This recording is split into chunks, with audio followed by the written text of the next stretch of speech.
এখানে একটা প্রশ্ন আসছে, শায়েখ আহমদুল্লাহ ক্ষমা চেয়েছেন, এমন একটি পোস্ট আমরা ফেসবুকে দেখলাম। আসলেই কি তিনি পোস্ট করেছেন বা ক্ষমা চেয়েছেন?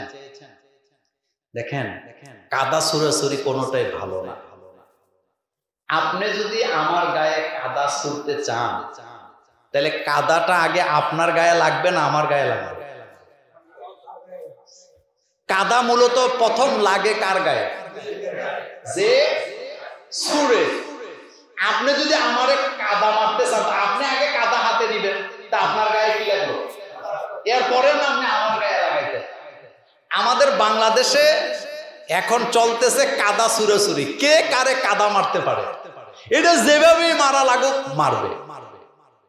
আল্লাহ আমাদেরকে হেফাজত করবে। পৃথিবীর ইতিহাসে অসংখ্য জাতিকে আল্লাহ ধ্বংস করেছে বেশি বাড়াবাড়ি করার কারণে। বাড়াবাড়ি কখনোই ভালো নয়। হক কখনো বাড়াবাড়ি করে না, হকটা মধ্যম পন্থায় চলে। আচ্ছা আসেন, শায়েখ আহমদুল্লাহর ব্যাপারে আজকে একটা পোস্ট দেখলাম, ওনার নামে একটা পোস্ট করা। উনি একটা পোস্ট দিছে, ক্ষমা চাইছে, উনি ভুল স্বীকার করছে। আচ্ছা ভুল কি সেটা পরে বলি, এখন শুনে। আমি ওনাকে একটা মেসেজ দিছিলাম যে মোহতারাম, আমার মেসেজ দেওয়ার উদ্দেশ্য ছিল, আমি দেখলাম যে লেখার যে মান, দাড়ি কমা নাই, প্রথম যে শুরু করছে শেষ পর্যন্ত একটা না একটা লেখা লেখছে। একটা মানুষের বক্তব্য লেখা মান, তাই সে কতটা জ্ঞানী এটা তার লেখার মধ্যে ফুটে উঠে কিনা, তার বলার মধ্যে ফুটে উঠে কিনা। শেখ সাদী রাহিমাহুল্লাহ বলেছেন, একটা মানুষ যখন কথা বলে তখনই তুমি লোকটাকে কি করতে পারবা, জাজ করতে পারবা যে লোকটার যোগ্যতাটা কেমন, তার ভিতরে আছেটা কি। আমি আহমদুল্লাহ সাহেবের মেসেজ দিলাম যে আচ্ছা, এরকমের একটা পোস্ট স্ক্রিনশটে চলতেছে, আপনি কি এরকমের পোস্ট দিচ্ছেন কিনা। কিন্তু আমার সন্দেহ হয়েছে বানানের যে নমুনা, রাসূলুল্লাহ বানান জানে না, এরপরে আরো অনেকগুলো বানানের ভুল, কোথাও কোনো দাড়ি কমা। উনি পরে আমার পাঠাইছে যে দেখেন, এটা মানে একটা নিজেরা লিখে স্ক্রিনশট দিয়ে ওনার পেজের উপরের নাম নিচের কমেন্টসের নাম আইনা এটার মধ্যে এডিট করে সাইডে দিছে, উনি ক্ষমা চাইছে, আবার উনি নাকি ডিলিটও করে দিছে। আচ্ছা এখন আসেন, শায়েখ আহমদুল্লাহ তিনি তার বক্তব্যে ভুল করেন নাই, এবং যারা প্রতিবাদ করতেছেন তারাও ভুল করে নাই, এটাই সত্য। সেটা আমি গত জুমার আগের জুমা আপনাদেরকে গত জুমায় বলছিলাম। যারা বলতেছেন রাসূল কারীম সাল্লাল্লাহু আলাইহি ওয়াসাল্লাম 40 বছরের আগে থেকেই নবী, এই কথাটা যেমন সত্য, আহমদুল্লাহ যে বললেন রাসূল সাল্লাল্লাহু আলাইহি ওয়াসাল্লাম 40 বছর বয়স থেকে নবুয়তের দায়িত্ব পালন করেছেন, এই কথাটাও কি 100% সত্য। আমরা এই মসজিদ থেকে বলেছিলাম রাসূল নবী এটা ঘোষণা হয়েছে বহু আগে, বলছি না আমরা, রূহের জগতে, কিন্তু দায়িত্ব দেওয়া হয়েছে 40 বছর বয়স থেকে, তিনি দায়িত্ব পালন করেছেন। আচ্ছা আপনারা বলেন তো, আরেকটু সহজ করে, আমরা পৃথিবীতে কে কে আসবো, আমাদের বাপ মা কে হবে, আমাদের চেহারা সুরত কেমন হবে, আচার আচরণ কেমন হবে, কে কতদূর জ্ঞানী হব, কে কতটুকু রিজিক গ্রহণ করব, কে কতদিন পৃথিবীতে অবস্থান করব, এই কথাগুলা দুনিয়াতে আসার পরে সিদ্ধান্ত হয়েছে না অনেক আগেই সিদ্ধান্ত হয়েছে? এই কথাটা না বুঝার হইলটা কি? আমরা দলিল সহ বলেছিলাম রাসূল সাল্লাল্লাহু আলাইহি ওয়াসাল্লাম অবশ্যই নবুয়তের আগেই নবী ছিলেন। শুধু এটা নয়, উনি তো আদম আলাইহিস সালাম যখন কাদামাটি অবস্থা ছিলেন তখনও তো আমার নবী, কিন্তু তখনও সব নবী কে কে নবী হবেন পুরা লিস্ট কার কাছে? এটা না বুঝার কি? কিন্তু দুনিয়াতে যখন তিনি আসলেন, ঠিক 41 বছরের প্রথম দিন আল্লাহ তার উপরে ওহী নাযিল করেন। এর আগে রাসূলকে হেফাজত করছেন কে? আল্লাহ।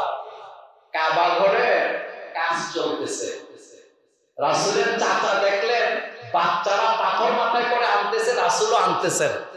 রাসূলের কষ্ট হচ্ছে, খালি মাথা, সব বাচ্চারা লুঙ্গি গুলা পাগড়ি বাঁধছে, মাটি কাটে যারা পাগড়ি বাঁধে না, রাসূল সাল্লাল্লাহু আলাইহি ওয়াসাল্লাম খালি মাথা, লুঙ্গি পরা।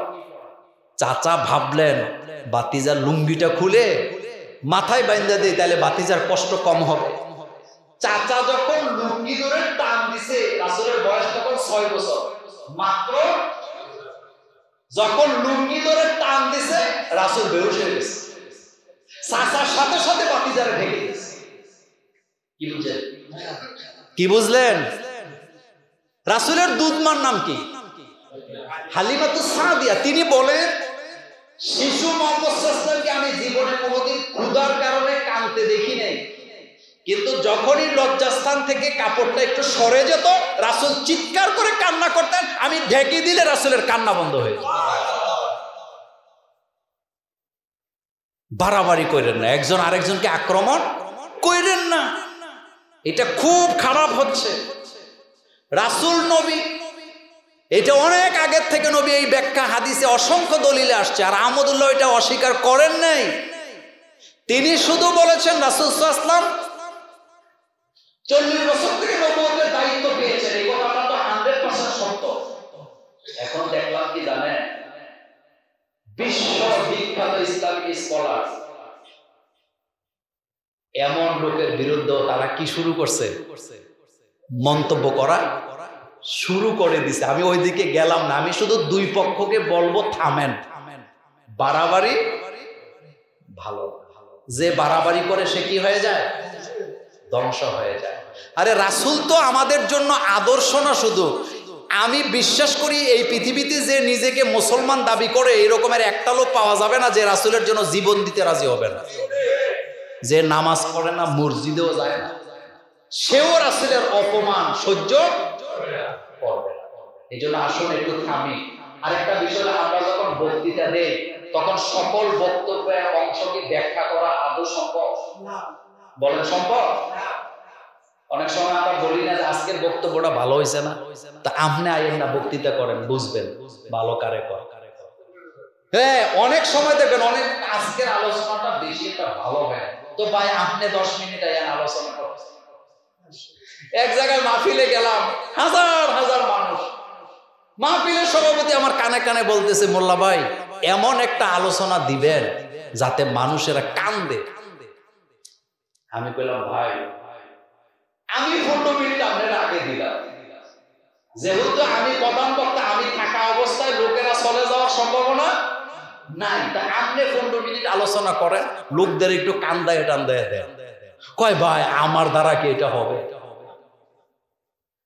ভাই এই যে কথা বলি মিম্বরে দাঁড়ায়া, আপনি কি মনে করেন আমার কোনো পরিশ্রমই নাই? মানুষ, ওই যে আজকেও বলছিলাম, সুবেদার সাহেব ছিলেন, আজকেও বলছি মানুষ পারফেক্ট হয় না, নবী রাসূল ছাড়া। মানুষের বক্তৃতায় ভুল হয় স্বাভাবিক, তবে কথায় কথায় ভুল খুঁজলে আপনি 1 কোটি ভুল পাবেন। আজকে যে আমি 1 ঘন্টা 1.5 ঘন্টা বক্তৃতা দিচ্ছি, আপনি যদি বসেন এটা ভুল ধরে আপনি আমার ভাষার মধ্যে, বাগানের মধ্যে, বাচন ভঙ্গিতে, আমার বডি ল্যাঙ্গুয়েজে হাজার হাজার ভুল ধরার সুযোগ আছে না নাই? আল্লাহ আমাদেরকে হেফাজত করে। আর একটা প্রশ্ন আছে, মানবিক কাজে কিভাবে মানুষকে অনুপ্রাণিত করা যায়, রক্তদানে মানুষকে কিভাবে উৎসাহিত করা যায়? রক্ত দিবেন, এটা আমরা অনেকবার বলেছি। রক্ত দেওয়া মানে একটা মানুষের জীবন কি বাঁচিয়ে দেওয়া। আপনি যাকে রক্ত দিবেন, পৃথিবীতে সে যতদিন জীবিত থাকবে তার যত নেক আমল আছে একটা অংশ আপনিও পাবেন। তার মানে ওনার আমল নামার নেক আপনাকে দেওয়া হবে না, ওকে যে আপনি রক্ত দিয়া বাঁচাইতে সাহায্য করলেন, তার জীবনে যত নেক আমল বেঁচে থাকা অবস্থায় করবে, ওই নেক আমল পরিমাণ আল্লাহ আপনাকেও দিয়ে দিবে। আপনি যদি কাউকে নামাজের কথা বলেন, সে নামাজ পড়ে যত সওয়াব পাবে, আপনি বলার কারণে তত সওয়াব পাবেন। আপনি যদি কাউকে নেক কাজে সাহায্য করেন, সহযোগিতা করেন, কথা দিয়া, সমর্থন দিয়া, এবং কি টাকা দিয়ে, পয়সা দিয়া, উনি নেক কাজ করে যত সওয়াব পাবে, আপনিও সমান সমান সওয়াব পাবেন। এই জন্য রক্ত, যারা যুবক আছেন বিশেষ করে, যুবকেরা অবশ্যই রক্ত দেওয়া দরকার, কারণ রক্তকে এমন ভাবে তৈরি করেছেন, রক্ত কিন্তু চিরদিন একই অবস্থায় থাকে না, এটা অটোমেটিক চেঞ্জ করেন কে? আমার আল্লাহ যে কত বড় কারিগর, আল্লাহ যে কত বড় কারিগর। রক্ত দূষিত হয়ে যায়, রক্তের কণিকাগুলো পুরান হয়ে যায়, দুর্বল হয়ে যায়। সেজন্য প্রত্যেক 3 মাস অন্তর অন্তর আপনার শরীরের ভিতরে নতুন নতুন রক্ত তৈরি করেন কে? এই যে হার্টটা এভাবে পাঞ্চিং করে, বিজ্ঞানীরা, পৃথিবীর আধুনিক বিজ্ঞান বলেছেন মানুষের যে হার্ট এটা নিজে নিজে এরকমের বন্ধ হয় আবার খুলে কেন, আজ পর্যন্ত বিজ্ঞানীরা তার আগামাথা খুঁজে পায় নাই। এই রহস্য, এই কারিগর নাম কি? মাথা নত হয়ে যায়, মাথা নত হয়ে যায় তখন আল্লাহর সৃষ্টি নিয়ে আপনার চিন্তা করবে। যখন শেষ কথা বলি, একজন রাখালকে বলা হলো, আচ্ছা আল্লাহ কি আছে? রাখাল বলেন অবশ্যই আছে। লোকটা বলতেছে, বেটা ছাগল পাইলে খাও, আল্লাহ যে আছে এত জ্ঞান পাইলি কোথেকে? তুই কিভাবে এটা দলিল দিবি? বুঝেন না। কয় কি? কয় দেখেন আমি তো ছাগল পালি, তো আমি সারাদিন ছাগলের ঘাস খাওয়াই, তো ঘাস খাইতেছে ঘাস, কিন্তু যখন সে পায়খানা করে তখন ক্যাপসুলের মতো বাইরে। তুমি আর তোমার মাথায় কি ঘিলু নাই? আল্লাহ যদি নাই থাকবে, ঘাস খাওয়ার পরে মুখ দিয়া ঢুইকা কাঁচা দিয়া ক্যাপসুলের মতো বাইর করে, আল্লাহ না থাকলে বাইর করে না কেন? সুবহানাল্লাহ, মুখ দিয়ে আসে না। আপনি খাইতেছেন হাড্ডি, গোশত, মাংস কি মাছ, আর আপনি বর্জ্য ফেলে দিচ্ছেন ভিটামিন সি, ভিটামিন ডি, ই, ক্যালসিয়াম, ক্যালোরি, শক্তি সবটা আপনার শরীরের ভিতরে রেখে দিতেছেন কে? এই কারিগরের নাম কি? আল্লাহ পাক। এই জন্য রক্ত দিবেন। আরো প্রশ্ন ছিল, আগামী জুমাতে দেওয়া হবে। আজকের আলোচনাটা ইচ্ছা করে একটু লম্বা করে দিছি, মনে কষ্ট পাই না, অনেক দূর থেকে লোকেরা আসে, তো ইনশাল্লাহ আগামী জুমাতে আরো গুরুত্বপূর্ণ আলোচনা আছে আপনাদের জন্য। আল্লাহ পাক আমাদের সকলকে কবুল